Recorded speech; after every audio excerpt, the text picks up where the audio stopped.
Hello friends, आज की इस वीडियो में हम fundamentals of illumination unit number 1 देखेंगे। Illumination and electrification of building subject का। तो हम पहले इल्यूमिनेशन लेवल देखेंगे कि कौन से वर्क के लिए कितना इल्यूमिनेशन लगता है। तो वेरी फाइन वर्क जो होता है जिसमें बहुत ही ज़्यादा इल्यूमिनेशन की नीड होती है, तो सच है इंस्ट्रूमेंट मेकिंग में, ड्राइंग वर्क में, ड्रेसिंग में, टाइप सेटिंग में, inspection of high quality products of glass, fiber, leather, ceramics, metal, engraving, polishing, diamond processing, gold और silver smith work। तो इन सब वर्क के लिए जो भी रिक्वायर्ड इल्यूमिनेशन लेवल है वह 1000 लक्स है। तो लक्स या फिर लुमेन पर मीटर स्क्वायर भी कह सकते हैं। देन हम देखते हैं फाइन वर्क। जो भी फाइन वर्क्स है उनके लिए illumination level 500 to 1000 lux. Medium fine work के लिए 250 to 500 लक्स। प्लेन वर्क के लिए आप लोग देख लेना कि प्लेन वर्क में कौन कौन से वर्क्स आते हैं। हम ये वीडियो फास्ट ले जा रहे हैं। प्लेन वर्क में 125 to 250 lux. Very plain work में 50 to 125 लक्स। तो जनरली आपको पूछ सकता है कि कौन से वर्क के लिए कितना इल्यूमिनेशन लेवल लगता है। देन हम नेक्स्ट देखेंगे कुछ बेसिक इल्यूमिनेशन टर्मिनोलॉजीज है जिनकी हम देखेंगे वो टर्मिनोलॉजीज क्या है, उनके डेफिनेशंस क्या है। तो फर्स्ट है light. Light is a form of radiant energy. Radiant energy का फॉर्म होता है। तो natural source is the sun. Light दो टाइप की होती है, एक होती है नेचुरल लाइट और दूसरी होती है आर्टिफिशियल लाइट। नेचुरल लाइट जो सन से मिलती है और आर्टिफिशियल लाइट जो कि बल्ब वगैरह घर में हम लोग लगाते हैं लाइटनिंग के लिए रात के समय में, तो वो आर्टिफिशियल हो गया। तो light is defined as a radiant energy from a hot body which produces the visual sensation upon the human eye. It is denoted by Q. Light जो भी रहती है उसको हम क्यू से डिनोट करते हैं। Express in lumen hours analogous to watt hour. मैं देखते हैं हम ल्यूमिनस फ्लक्स क्या होता है। इसको हम 5 से डिनोट करेंगे। It is defined as the total quantity of light energy emitted radiated per second from a luminous body like a lamp. तो इसकी डेफिनेशन जनरली पूछ सकता है कि ये डेफिनेशन है किस टाइप, किसकी डेफिनेशन है, या फिर ल्यूमिनस फ्लक्स की डेफिनेशन क्या है, इस टाइप के कुछ क्वेश्चन आ सकता है। The whole of the electrical power supplied to a lamp is not converted into luminous flux, but some of the power is lost by heat conduction with convection and absorption. Of the remaining radiate flux is a fraction of lining between the visual range of wavelength. Then ये generally कुछ है, I think इसमें से question तो नहीं आते होंगे, but फिर भी आप लोग एक बार देख लेना। पावर इनपुट जैसे वैट 10 है तो लुमिनस फ्लक्स इन लुमेन 80 हो जाएगा टंगस्टन लैम्प के बारे में, और इसकी एफिशिएंसी 8। जैसे पावर इनपुट अगर 40 है तो लुमिनस फ्लक्स इन लुमेन 460, तो उसकी लुमिनस एफिशिएंसी पर वैट जो है वो 11.5 रहेगा। जैसे फ्लोरेसेंट लैम्प का दिया, तो आप लोग देख लेना एक बार। देन है colour vision. Colour vision 7 type के होते हैं। Higher the temperature of the body lower is the wavelength of the radiant energy and higher the radiant efficiency. जितनी ज़्यादा बॉडी का टेम्परेचर होगा उतनी ही कम उसकी वेवलेंथ होगी और उतनी ही ज़्यादा उसकी रेडिएंट एफिशिएंसी अच्छी होगी। The sensation of the colour is due to the difference in the wavelength of the light radiation. जो हमें कलर्स दिखते हैं वह वेवलेंथ में जो डिफरेंसेस है उनकी वजह से दिखते हैं। The visible light can have the wavelength between 400 angstrom to 7500 angstrom. Generally ये रेंज हमको पूछ सकता है कि विजिबल लाइट की रेंज क्या है, तो आप आंसर बता सकते हैं कि 400 एंगस्ट्रॉम टू 7500 एंगस्ट्रॉम। डायग्राम में देख सकते हैं कि 4000 के ऊपर की जो वेवलेंथ होगी उनको हम 4000 वेवलेंथ के नीचे जो वेवलेंथ होगी उसको अल्ट्रा वायलेंट कहेंगे, और जो 8000 के ऊपर जो वेवलेंथ रहेंगी उनको हम इंफ्रारेड कहेंगे। तो जनरली वायलेट की 4000, ब्लू ग्रीन की 5000, येलो जो भी हो आप देख लेना। देन हम देखते हैं लुमिनस इंटेंसिटी। लुमिनस इंटेंसिटी क्या होती है? Consider a point of sole defined with the luminous flux crossing. तो इसकी जनरली डेफिनेशन है कि द लुमिनस इंटेंसिटी को हम आई से डिनोट करते हैं। The luminous intensity in the direction of the cone is the ratio of flux d phi to the solid angle d omega, or it may be defined as the flux emitted by the source per unit solid angle. तो अब mathematical देखेंगे तो I equal to हो जाएगा D phi by D T.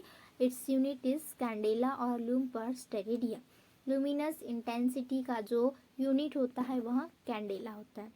Then हम next देखेंगे lumen. Lumen is the unit of luminous flux. Okay, luminous flux का जो यूनिट होता है वह लुमेन होता है. It is defined as the amount of luminous flux given out in a space represented by one unit of solid angle by a source having an intensity of 1 candle power in all direction. तो lumen का जो formula होता है वह candle power into solid angle होता है and flux emitted by a source of 1 candle power equal to 4 pi lumen होता है. फिर हम नेक्स्ट देखेंगे कैंडल पावर क्या होता है. तो कैंडल पावर की डेफिनेशन जनरली आपने ऊपर देखा होगा, lumen equals to candle power into solid angle. तो कैंडल पावर निकालते टाइम हो जाएगा लुमेन अपॉन सॉलिड एंगल. तो हम डेफिनेशन देख लेते हैं.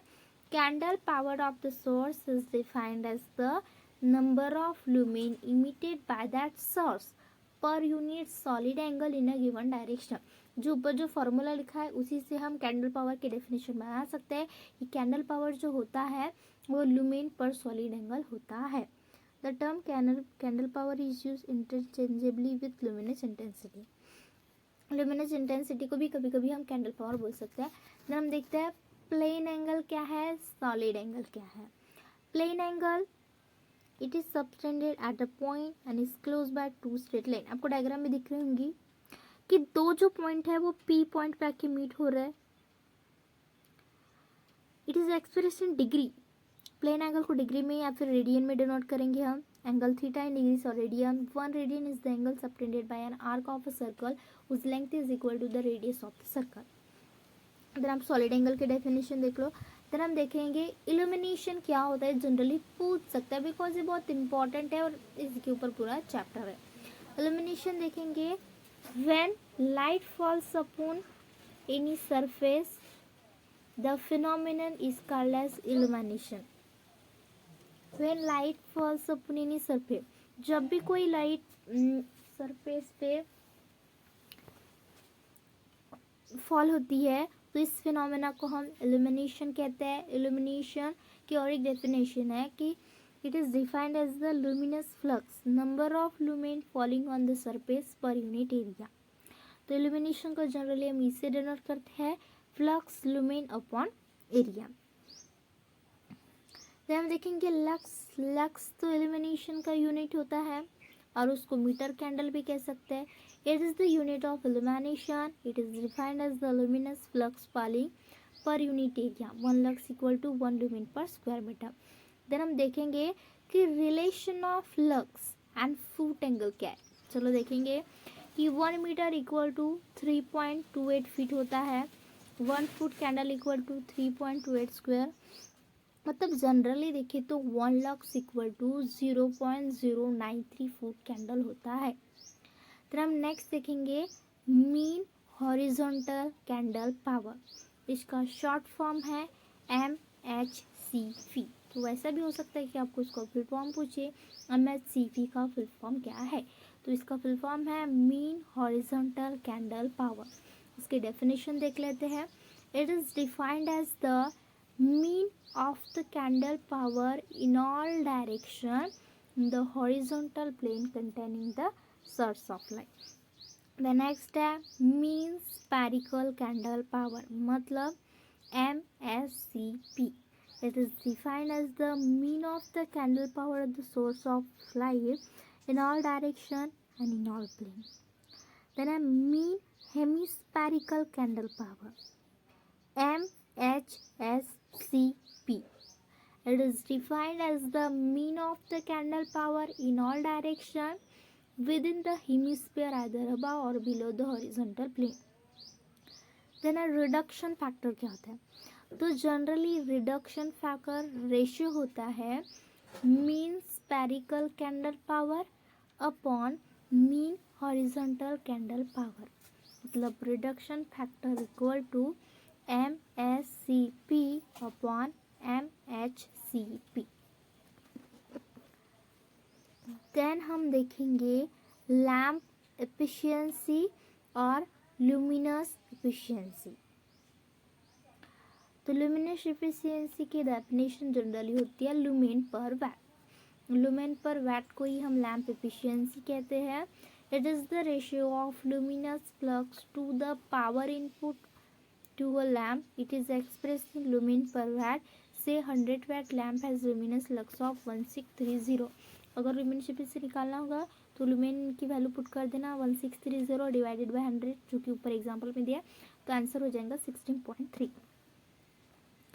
देन हम देखेंगे कि स्पेसिफिक कंजप्शन क्या होता है। देन हम देखेंगे कि स्पेसिफिक कंजप्शन क्या है। It is defined as the ratio of power input to the average candle power. It is expressed in watts per candela. फिर हम देखेंगे कि ब्राइटनेस और लुमिनस क्या होते हैं, इसको हम एल से डिनोट करेंगे। Brightness, it is defined as the luminous intensity per unit projected area of either a surface source of light और अ रिफ्लेक्टेड सरफेस। इसकी unit candela per metre square. One other unit is foot number and it is defined as the brightness of an area emitting or reflecting light at the rate of 1 lumen per square foot. then हम देखेंगे glare. Glare मतलब क्या होता है, हद से ज़्यादा जब ब्राइटनेस हो तो हम उसको ग्लेयर कहेंगे। तो it can be defined as the brightness within the field of vision of such a character as to cause annoyance, discomfort, interference with vision and eye fatigue. Glare मतलब हद से ज़्यादा ब्राइटनेस होता है जिसकी वजह से अनॉयंस, चिड़चिड़ापन, डिस्कम्फर्ट, कंफर्टेबल फील नहीं होता। तो ऐसी जब भी ब्राइटनेस आती है तो उसको हम ग्लेयर कहते हैं। फिर हम देखेंगे स्पेस टू हाइट रेशियो क्या होता है। सपोज कोई भी एक वर्किंग प्लेन है, आप डायग्राम में देखो, एक वर्किंग प्लेन है, उसके ऊपर ए डिस्टेंस पे दो लैंप लगे हुए हैं। तो दो लैंप के बीच का जो डिस्टेंस है हम उसको ए से डिनोट करेंगे, और जो दो लैंप की हाइट है वो जो वर्किंग से उसको हम बी डिस्टेंस का नाम दे देंगे। तो स्पेस टू हाइट रेशियो क्या होगा कि दोनों जो बल्ब है उसका डिस्टेंस और दोनों बल्ब का सरफेस से जो डिस्टेंस है उसका रेशियो। मतलब it is defined as the horizontal distance between adjacent lamp to the height of their mounting, मतलब कितने हाइट पे वो लैम्प जो है माउंट किए गए हैं। तो space to height ratio equal to horizontal distance between adjacent lamp divided by mounting height of lamp from working surface, मतलब distance A upon distance B. When reflectors are used, value of this ratio is in between 1 to 2. The height of lamp should be between 2.2 to 2.45 from the ground level. ज़्यादा नहीं, बस थोड़ा सा बाकी है भी terminology. तो हम नेक्स्ट देखेंगे utilization factor, also called as coefficient of utilization. तो हम देखेंगे यूटिलाइजेशन फैक्टर क्या होता है। It is the ratio of total lumens reaching the working plane to the total lumen given out by the lamp. Utilization factor मतलब lamp कितना output दे रहा है और सरफेस पे कितना आउटपुट पहुंच रहा है। तो सरफेस पे कितना आउटपुट पहुंचा वर्किंग प्लेट पे डिवाइडेड बाय उसका जो टोटल आउटपुट था, इन दोनों का रेशियो यूटिलाइजेशन फैक्टर होता है। It is the ratio of total lumen reaching the working plane to the total lumen given output by the lamp. तो इसका रेशियो जो जनरली 0.25 to 0.5 के बीच में होता है direct lightning, and between 0.1 to 0.3 for indirect lightning के लिए होता है। दिस फैक्टर डिपेंड्स ऑन, अब ये भी पूछ सकता है क्वेश्चन में, पेपर में, यूटिलाइजेशन फैक्टर किस किस के ऊपर डिपेंड करता है। तो ये area to be illuminated, surrounding colour के ऊपर, height of lamp fitting, type of lightning direct या फिर इनडायरेक्ट जो भी होगी उसके ऊपर, सबके ऊपर डिपेंड करेगा। देन हम देखेंगे मेंटेनेंस फैक्टर, ये भी बहुत ही ज़्यादा ईजी है। तो मेंटेनेंस फैक्टर जो भी होगा उसका जस्ट अपोजिट डिप्रिशिएशन फैक्टर होगा। मेंटेनेंस फैक्टर देख लेते हैं। Due to dirt, dust, smoke, deposition on the surface of the lamp, walls and ceiling, full produced lumens are not utilized on the working plane. Maintenance factor is defined as the ratio of illumination under normal working condition to the illumination when everything is perfectly clean. This ratio is less than 1. It is about 0.8 के पास में होता है।